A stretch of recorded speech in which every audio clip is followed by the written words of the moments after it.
Hello, स्वागत है आपका कॉमिक्स की दुनिया में। आज हम पढ़ने वाले हैं बांकेलाल की नई कहानी जिसका नाम है गदाधारी बांकेलाल। देखते हैं यहाँ पे गधे का मतलब वाकई में एक गधा है जो बांकेलाल के ऊपर चढ़ गया है और पीछे में एक राक्षस है जो शायद बांकेलाल पे हंस रहा है, समथिंग लाइक दैट। तो आगे चलते हैं कहानी की ओर कि भैया ये गधा बांकेलाल पर चढ़ा तो चढ़ा क्यों। चलते हैं कहानी में। गदाधारी बांकेलाल। बार बार अपनी योजनाओं की टांग टूटने से परेशान बांकेलाल इस बार विशालगढ़ के पुस्तकालय में अपनी नई योजना बुन रहा था। बांकेलाल सोचता है, कहीं ना कहीं किसी पुस्तक में तो कोई ऐसी युक्ति मिल जाए कि मोटे का तिया पाचा कर दूं। तभी ऊपर से चांद भारी हो गई। आह, पंग, मेरा तिया पाचा किसने कर दिया? बांकेलाल के सिर पर एक किताब आ गिरती है। बांकेलाल ने किताब उठा ली। वो पढ़ता है, कहता है, कम तपस्या में धासु वरदान देने वाले 101 देवी देवता के मंदिर। वाओ, देखिए क्या क्या किताबें हैं। पकतार, कन्या को कैसे रिझाए, गॉड, भूत साधने का मन, बीवी को उल्लू बनाने के 101 सफल कारगर उपाय। आगे चलते हैं। जल्दी ही उसे अपने मतलब के देवता मिल गए। विशालगढ़ राज्य से 50 कोर दूर तपोवन के पार पूड़क पर्वत पर स्थित है गदादेव का मंदिर। जो भी व्यक्ति जमाजम का फूल और कुड़कड़ का फल चढ़ाकर अपने उनके मंत्र का जाप करेगा वह उसे प्रसन्न होकर ऐसी गदा देंगे जो उसके परम शत्रु के सामने पड़ने पर स्वयं ही उसका वध कर देंगी। वाओ, इतना पढ़ते ही बांकेलाल खुशी से बावला हो गया। बांकेलाल कहता है, मारा पापड़ वाले को एक बार गदा देव की चमत्कारी गदा मिल जाए तो फिर मुच्छड़ के सामने पड़ते ही वह उसकी खोपड़ी तरबूज के जैसे तोड़ देंगी। बांके बनेगा विशालगढ़ का राजा। अगर बांकेलाल अगला पृष्ठ पढ़ लेता तो वह उस भयानक मुसीबत में न पड़ता जिसमें पढ़ने के लिए वह विशालगढ़ से निकला था। बांकेलाल सोच रहा है, किताब के मुताबिक पूड़क पर्वत तक मुझे पैदल ही जाना होगा। रास्ते में बड़ा तपोवन। बांकेलाल सोचता है, जल्दी जल्दी कदम बढ़ा बांके बेटा, अगर कोई शेर वेर आ गया तो तेरा क्या होगा? तभी आवाज आती है, डर जा बोदी वाले। बांकेलाल कहता है, यह कौन बोला? कहीं शेर तो नहीं आ गया?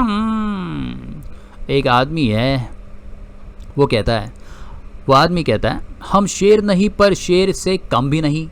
शेर जो दहाड़े सिर्फ वो शेर नहीं होता, जो सुन जाए वो भी शेर होता है, और जो मीठा लगे वो बेर होता है। बांकेलाल कहता है, लमडिंग मर गया अब तो बांके।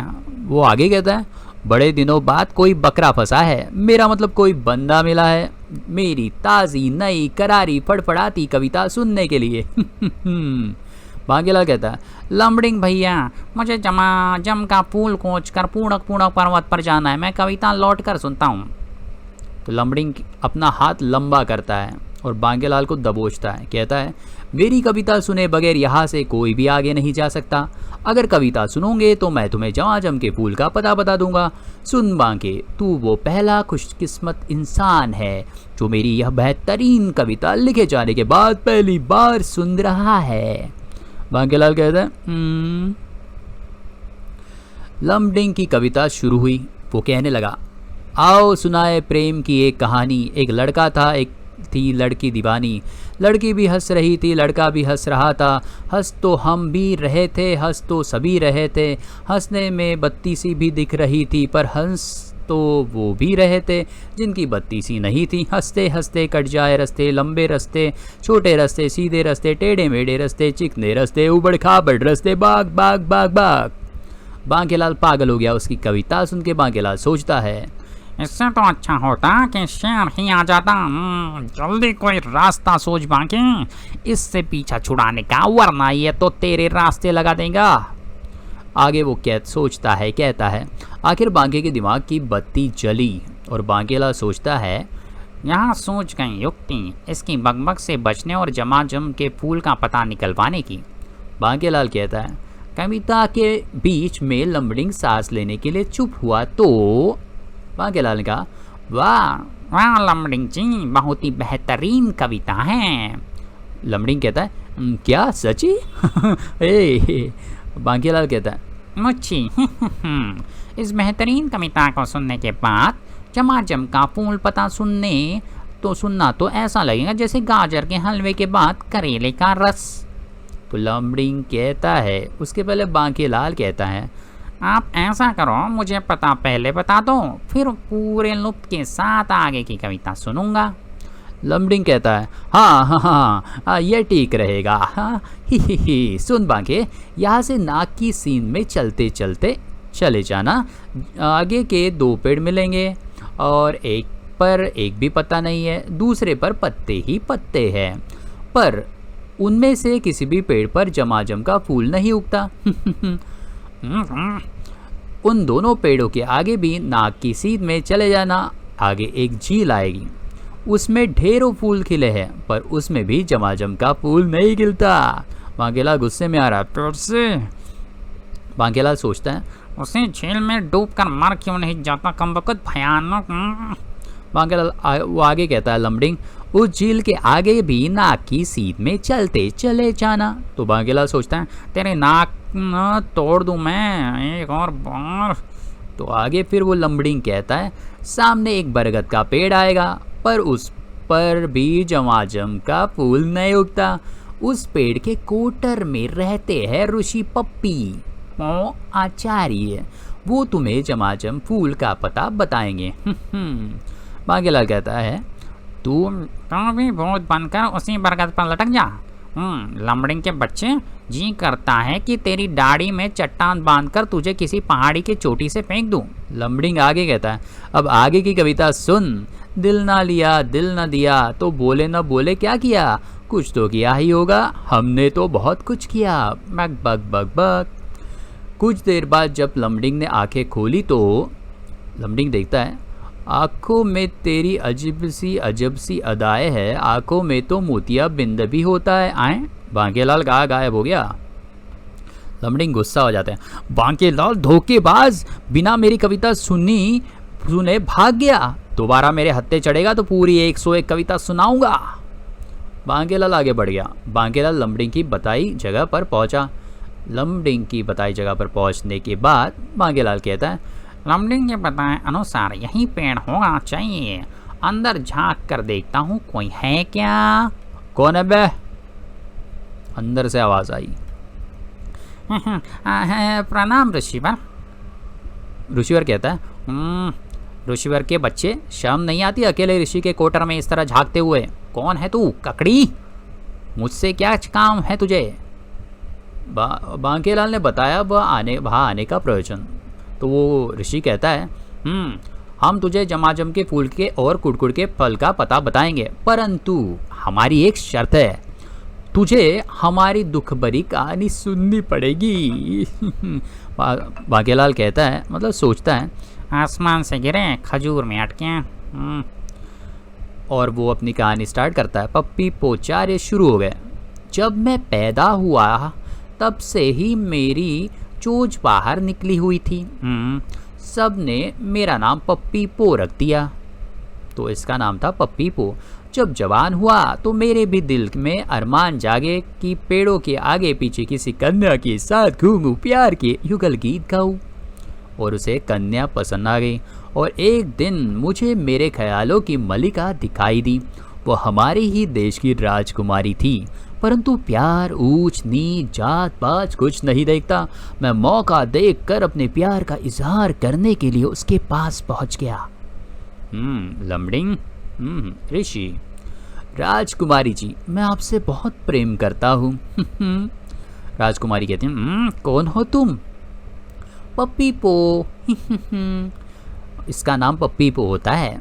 तो आगे, मैंने तो अपना नाम बताया था, परंतु राजकुमारी ने काम समझ लिया। अगले ही पल धमाका हो गया और राजकुमारी ने एक चाटा पप्पी पो नाम के हमारे ऋषि पर दे मारा। राजकुमारी ने मेरे गाल पर चाटा चिपका दिया और बहुत लोगों ने उसकी पिटाई कर दी मिलके। और मारो बदमाश को, खुर तोड़ दो ससुरे के, मार मार के तेल निकाल देंगे, रुई की तरह धून देंगे, मार मार के कच्चा फाड़ देंगे। हाई दैया मर गया, धीरे करो धीरे करो, अरे जरा प्यार से मारो, हाय अरे कम वक्त कम से कम जगह देख के मार यार, कहाँ कहाँ मार रहा है। ऐसे लोगों ने इसकी पिटाई कर दी। और पिटाई होने के बाद उसके बाद मैंने फैसला कर लिया कि कभी शादी नहीं करूँगा। करने लायक कहाँ छोड़ा था कम वक्तों ने, अरे मार दिया कीड़े पड़े कमीनों को। और फिर ऋषि आगे कहता है, और तब से मैं वन में आकर पप्पी पो से पप्पी पो आचार्य बन गया हूँ।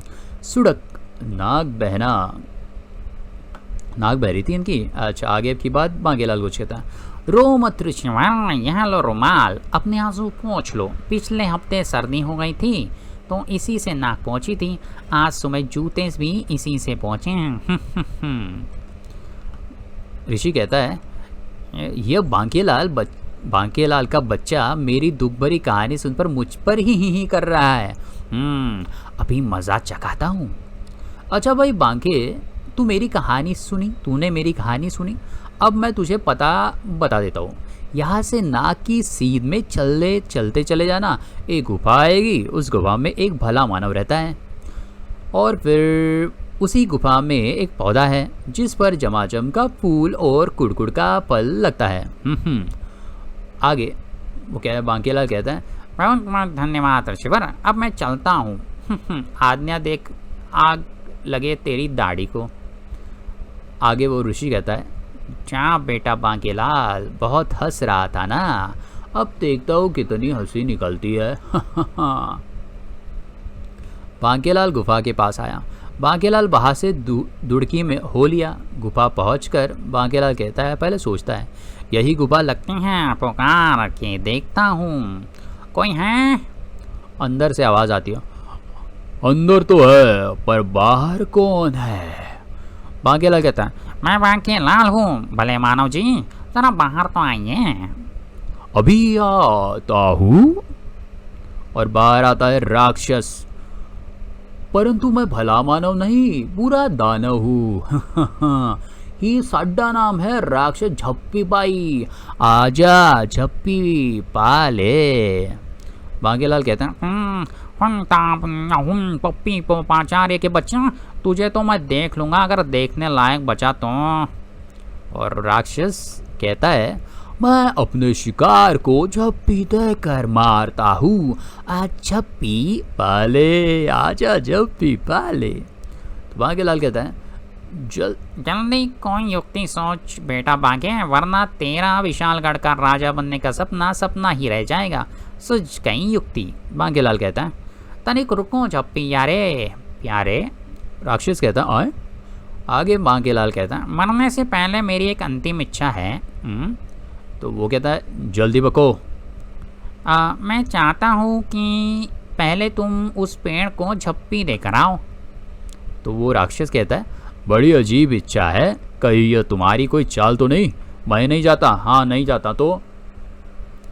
आगे बांकेलाल कहता है, अगर अंतिम इच्छा पूर्ण किए मुझे मारकर खाया तो परिणाम बहुत भयानक होगा, तुम्हारा पेट खराब हो जाएगा और तुम्हें दस्त लग जाएगी। क्या? ये सुनते ही राक्षस, नहीं, अगर पेट खराब हो गया तो बड़ी गड़बड़ हो जाएगी। यहाँ से नदी किनारा तो बहुत दूर है, अगर जाते जाते मेरी छाल गंदी हो गई तो? मेरे पास दूसरी छाल भी नहीं है। तू रुक बोदी वाले मुंडे, मैं पेड़ को झप्पी देकर आता हूँ। तो आगे बांकेलाल सोचता है, जा बेटे, अभी तो तेरी इकलौती छाल में भी छेद होने वाला है। तो वो कहता है, लो जी, ले ली मैंने झप्पी। और ये पेड़ को इसने मार दी झप्पी, लेकिन इसके ऊपर है ये, बाप रे, इतनी सारी दीमक। पेड़ पर रहने वाली असंख्य दीमकों ने दीमक उस पर टूट पड़ी, ये चिपक गई इससे। वो दीमक कहती है, हम भी झप्पी लेने जी, यही लेंगे जी, हम तो पप्पी भी लेंगे और काटी भी करेंगे, झंझोट डालो ससुरे को। वो राक्षस कहता है, मैं मर गया, बचाओ। बांकेलाल ने उठाया मौके का फ़ायदा। राक्षस कहता है, हाय मेरी चाल में घुसकर के तो मत काटो बेशर्मो। आगे बांकेलाल को मिल गया। बांकेलाल गुफा के अंदर जाता है, फूल निकाल के लाता है। बांकेलाल ने अपने मतलब की चीज़ें प्राप्त कर ली। बांकेलाल सोचता है, मैं तो चला बेटा झप्पी पाई, तुम झप्पियाँ पाओ। और वो कहता है, राक्षस बूदी वाले, तुझे तो मैं देख लूंगा। हाय हाय, झंझोट डाला मुझे। बाघेलाल सीधे पहुंचा पूड़क पूड़क पर्वत की चोटी पर, लेकिन एक की होया, यहाँ तो दो दो मंदिर है, एक बड़ा एक छोटा। अब ये कैसा पता करूँगा कि गदादेव का मंदिर कौन सा है। एक बार फिर बांकेलाल के दिमाग का दिया टिमटिमाया। बांकेलाल सोचता है, कहता है बाघ, दरअसल वाह, मिल गया जवाब। देवता बड़े, वरदान बड़ा, तो भला मंदिर छोटा कैसे हो सकता है। बड़े वाले मंदिर में चलता हूँ। बड़े वाले मंदिर में जाकर, वाह कितना भव्य मंदिर है। और गदा देव की मूर्ति भी कितनी भव्य है। चल बेटा बांके, फटाफट फल फूल चढ़ाकर वरदान प्राप्त करें। प्रसन्न होकर देवता प्रकट हुए। देवता कहते हैं, हम प्रसन्न है बस बांके। बांकेला कहता है, वो तो आपको होना ही था, वर दे भगवान। वो कहता है, हमारे साथ साथ ये मंत्र बोलो बस, पूड़क पूड़क ढैचू ढैचू। बांकेलाल कहता है, बड़ा ही अजीब मंत्र है यार, मुझे क्या, मुझे तो वरदान से मतलब है। बच मोटे उच्छड़, बांकेलाल तेरी खोपड़ी पिलपिली करने आ रहा है। बांकेलाल ने मंत्र दोहराया, कहा, पूड़क पूड़क ढैचू ढैचू। एक जोर का धमाका हुआ। पूरे मंदिर में चकाचौंध कर देने वाला प्रकाश छा गया। और इतना प्रकाश, आंखें नहीं खुल रही, लगता है गदा प्रकट होने वाला है। और मैं गदा का भार तो उठा लूंगा ना गदादेव। जब बांकेलाल की आंखें खुली तो खुली रह गई। उसके ऊपर गदा नहीं बल्कि गधा था। अबे गधे, अगर मेरा भार ना उठा पाया तो चुल्लू भर पानी में डूब के खुदकुशी कर लेना। बांकेलाल कहते हैं, ये क्या, ये गधा मेरे ऊपर कहाँ से आ गया। वो कहता है, बस बांके, मैं गदा देव नहीं, मैं गधा देव हूँ। मैं वरदान में आदमी को गधाधारी नहीं, हाँ गधाधारी बनाता हूँ। मौके की नज़ाकत देखते हुए बांकेलाल ने बुक्का चौड़ा दिया। मुझे क्षमा करें गदादेव, मैं तो इस मंदिर को गदा देव का मंदिर और आपको गदा देव समझकर यहाँ आ गया था।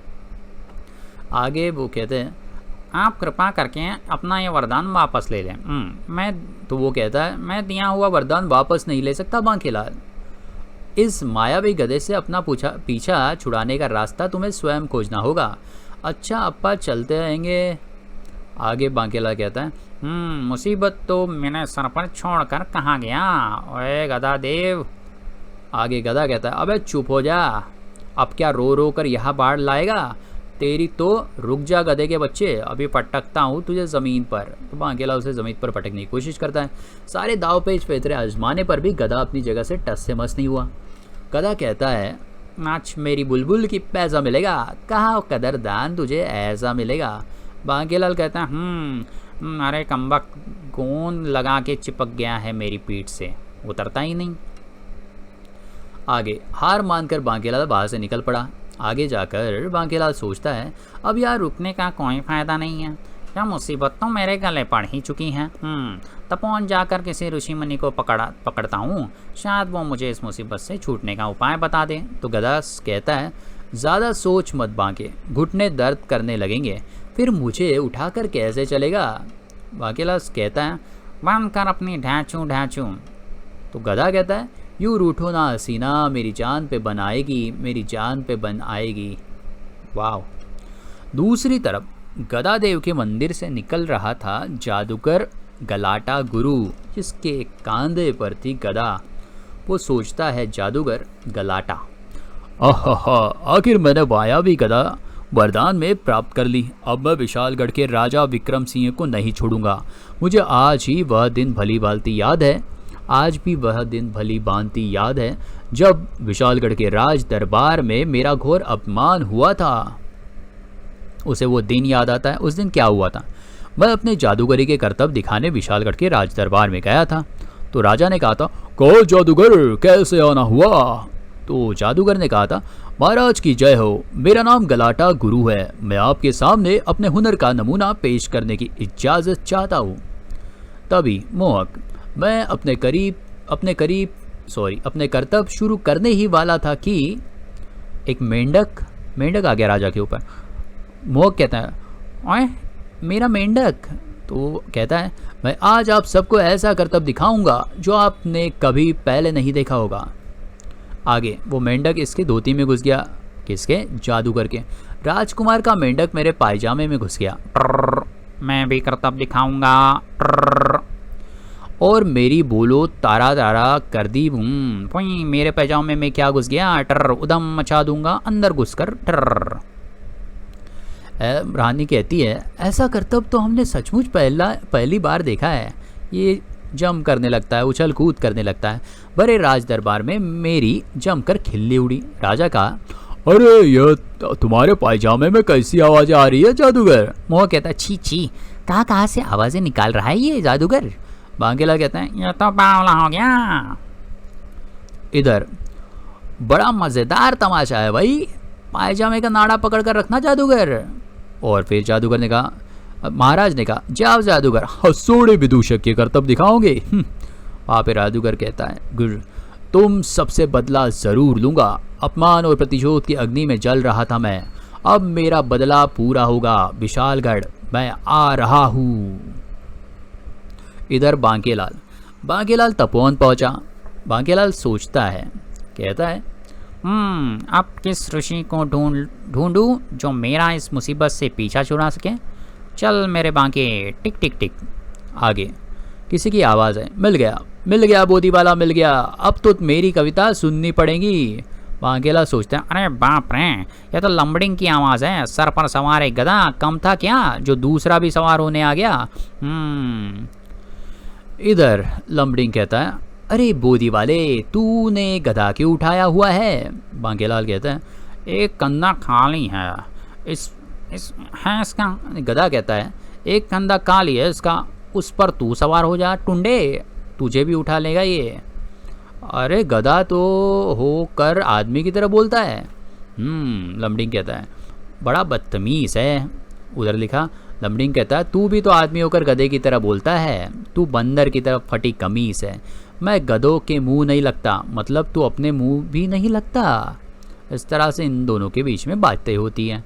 खिसखिसाया लंबड़िंग ने गधे की बातों पर ध्यान न देते हुए कविता पाठ शुरू कर दिया। लंबड़िंग कहता है, एक कन्या को देखा तो ऐसा लगा जैसी सर्दी की धूप, जैसे आंचल की छाव, जैसे वन में हिरन। तो गधा कहता है कि ऐसा लगा जैसे रातों में बूझ, जैसे उजड़ा कोई गाँव, जैसा तालाब में बैस। बांकेलाल कहता, इधर लंबड़िंग, ओ पापड़ वाले पंगा ना ले। तो कहता है, थप्पड़ बजेगा पंगा ना ले, इधर से तो घूसा भी बजेगा। तो गधा कहता है, इधर से दुलती चलेगी। तो लंबड़िंग कहता है, चील चिल्ला के कजरी सुना है। तो गधा कहता है, डैचू डैचू करके कविता सुना है। गुर कभी कभी मेरे दिल में ख्याल आता है, अच्छा है कि कभी कभी ही आता है। तो यार लंबड़िंग कहता है कि तुम होती तो ऐसा होता। गधा कहता है कि ऐसा होता, तुम यह कहती तो तुम गालियाँ देती, ऐसा चालू है ना, तुम वो कहती तुम बेलन मारती, तुम क्या क्या कहती तुम झाड़ू मारती, मैं तुम्हारे बातें सुनता, अच्छा हुआ तुम नहीं हो। इधर चला मैं उधर चला, जाने का मैं किधर चला, फिसल गया, ये तूने क्या किया। इस तरह से गधे और लंबड़िंग के बीच में झगड़ा हो जाता है। आखिर लंबड़िंग के सब्र का भान टूट गया। वो कहता है, बांकेलाल चुप करा ले इस गधे को। गधा कहता है, बांकेलाल चुप करा ले इस गधे को। बांकेलाल कहता है, कौन साडा हो गया। गधा कहता है, ऐसी बेसिर पैर की कविताएं बनाने से अच्छा है तू चुल्लू भर पानी में डूब के मर जा। तो लंबड़िंग कहता है, अपमान, मेरा और मेरी महान कविताओं का इतना घोर अपमान, अब तुम दोनों की खैर नहीं। बांकेलाल कहता, भाग बेटा बांके, शामत आने वाली है। भागता कहाँ है? वो कहता है, भागता कहाँ है बोधी वाले, रुक जा, तेरा और तेरे गधे का यही तिया तिया पच कर दूंगा। मैं तुझे शापित कविता सुनाऊंगा। बाप रे, शापित कविता। गधा कहता है, अबे गधे की तरह क्यों दौड़ रहा है, दम है तो घोड़े की तरह दौड़ना। बांकेलाल कहता है, कहाँ भागू जान बचाने के लिए। एक और बांकेलाल अपनी मुसीबत खड़ी कर रहा था, तो दूसरी ओर विशालगढ़ के लिए मुसीबत बनने जा रहा था जादूगर गलाटा गुरु। आगे वो जादूगर कहता है, इस तपोवन को पार करके मैं पहुंच जाऊंगा विशालगढ़, और फिर हा हा हा। परंतु पहले इस गदा की शक्ति परख लेनी चाहिए। जंगल में कोई जानवर मिल जाए तो जादूगर की तो जैसे मन मांगी मुराद पूरी होगी। वहाँ शेर आ गया। शेर कहता है, शेर हूँ, मैं तो बब्बर शेर हूँ, दुश्मन को करता ढेर हूँ दहाड़। जादूगर हंसता है, हा हा हा। शेर कहता, दाड़ अय यस क्यों रहा है? लगता है मुझे देखकर डर से पगला गया है, अभी इसकी हंसी निकाल देता हूँ।